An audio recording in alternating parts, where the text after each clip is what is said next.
the first thing we want to do is hold on VFO-B. Select that one, and then we're gonna go to display and hold it. Okay, now that's selected. And this is gonna send you to the APRS menu. So let's start from the beginning and see what we need to set up. Let's go to number 1 and see if that is anything we need to set up. For this purpose, no, we don't need to do 1, no 2, APRS. Let's go to 4 because we want to turn that on. So hit enter. Want to know, actually that is already set, so you don't want to mess with that. It's 1200. What this is, this will help you mute all the anytime you have something coming into your receiver, into your receiver from the repeaters, the digipeaters, you'll hear the sound. I personally rather have it muted. If I want to know what's coming through, I can just look at it and check it, but otherwise it's not a something I like to have on the background. So let's select that, and you want to have this mute on, otherwise you'll hear it. So by default it would be off. You want to move your select rotary button up on top to put it as on. Now you want to get out by hitting display, and then let's go, what else we need to do, the pop-up.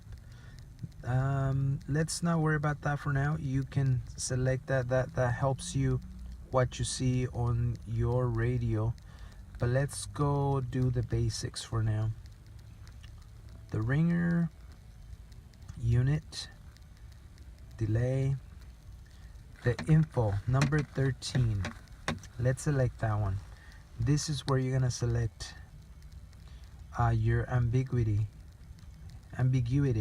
however you say that. If you don't want to broadcast exactly where you are, you want to have that on. However, I rather have a precise location, so I will have that on. I mean off. So I'll turn it off. I'll turn it off. Anything else will stay on. And let's get back out. Interval. You want to tell your radio how, and I'm sorry about the moving around. I don't have a location where I can actually set it down and secure it. So let's select number 14 now. I have it every 5 minutes. Depends on your application. You can have it longer or you can have it shorter. If you know you're not gonna be moving too much within 15 minutes, 20 minutes, 30 minutes, 60 minutes. Now if you're moving pretty fast and you want to have a more step-by-step precise location beaconing, you can do it. However, be mindful of your battery life on this. So it's using the resources, it's using your battery to send this beacon, and depending on how many watts you're using, you might be running your battery out pretty soon. So for me, I have it as 5 minutes. 10 would probably be okay, which I'm gonna change it at this point. And then let's hit enter and then display to get out. The beacon number 15, let's check and see what that is. Again, sorry about the moving around with this. Enter. this tells my beacon to turn it on, and this is where you select which one you want.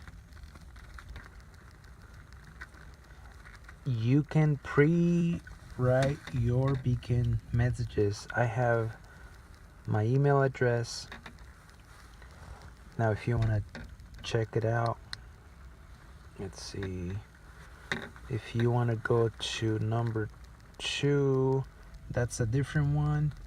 You can select, and basically you can select any of your predetermined depending on what you're doing.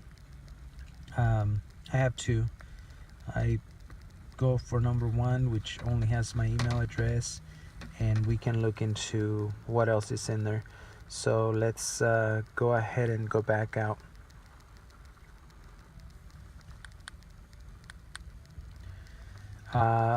This is, let's see what this is. I can't remember.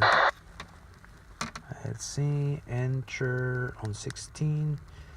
Okay, so how do you want your beacon to transmit? Do you want to do it manually, or do you want to do it automatic? I have it manual because I rather have it manual. I do it when I need to. Now, if you have it every 5 minutes, when you have it in auto, it will do it automatically. If you have it in manual, even if you have it every 5 minutes, as we had on the previous step, one of the previous steps, it will not be sending it unless you select auto.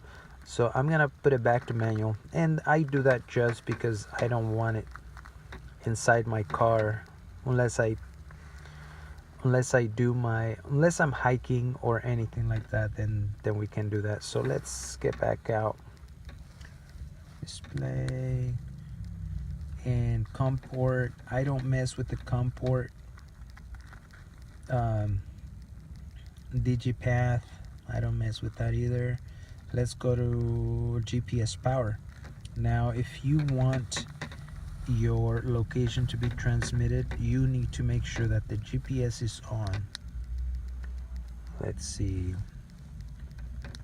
enter, and the GPS is on. So right here you can turn it on or off. Let's go to the next one, GPS time set. Let's see what that says here.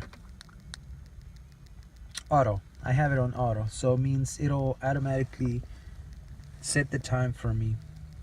Let's go back out. GPS unit, I won't mess with that. Callsign on APRS. This is where you set up your call sign. And go back to your manual about which SSID you need to put on there. Let's go. So KG set, this is my call ID, and 7 just means I am on a mobile or a handheld. I think that's what it means. Again, go to your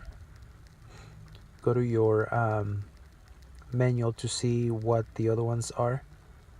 This is what I use for this specific radio. My position, and number 24 is to select what position and where that is coming from. If you wanna see, so my position is coming directly from my GPS location. That's what you want to have on there. My symbol. This is where you set up what they see as every time you beacon. You'll see either a van, a person, a car, an airplane, and you have the option. So let's go check it out. So I have it as van, but you can change it to whatever you want. There's many options. Like, I'm gonna put it back to that. So let's get back out of there. Position comment.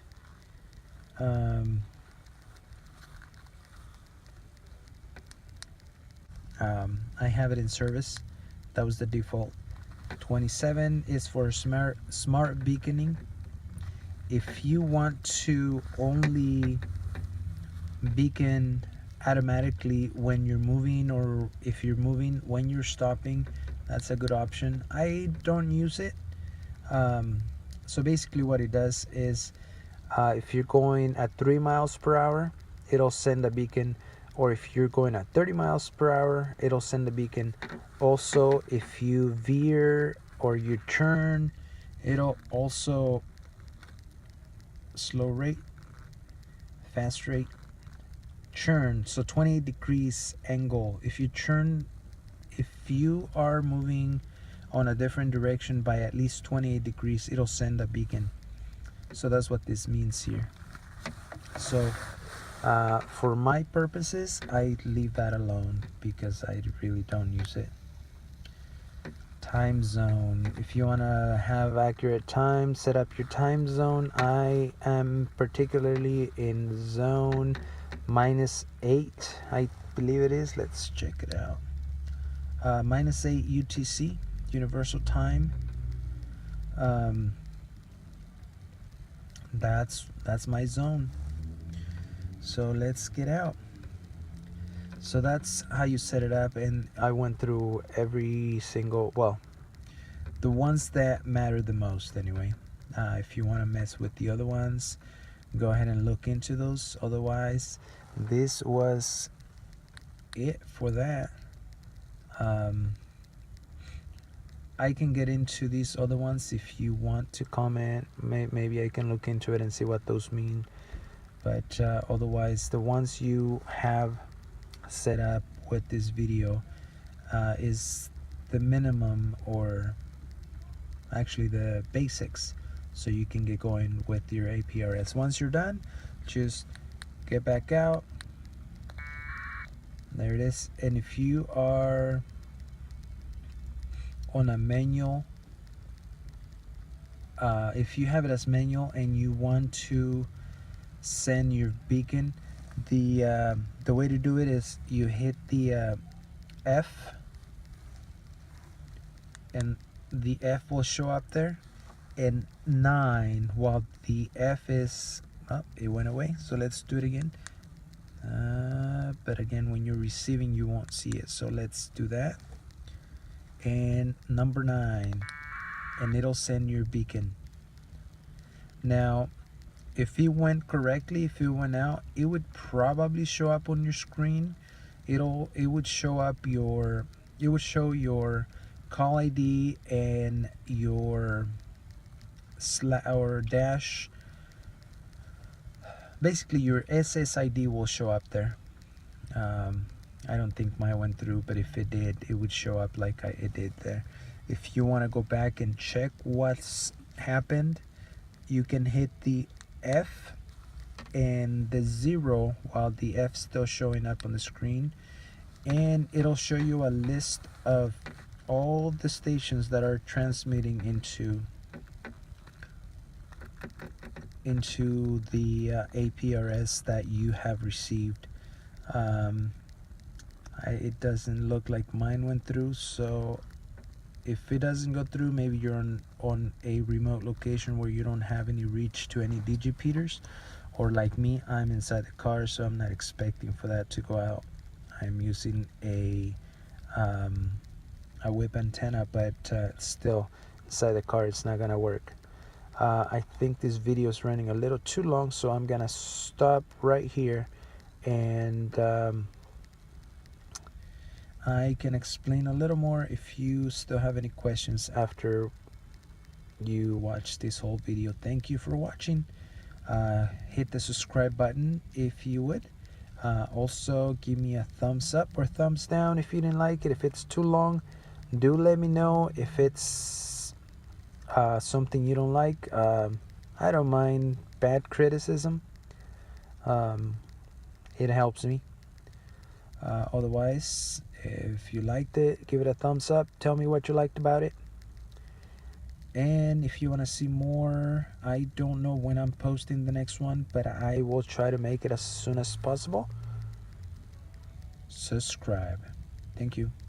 Kilo Golf 7 Charlie Papa Bravo 73.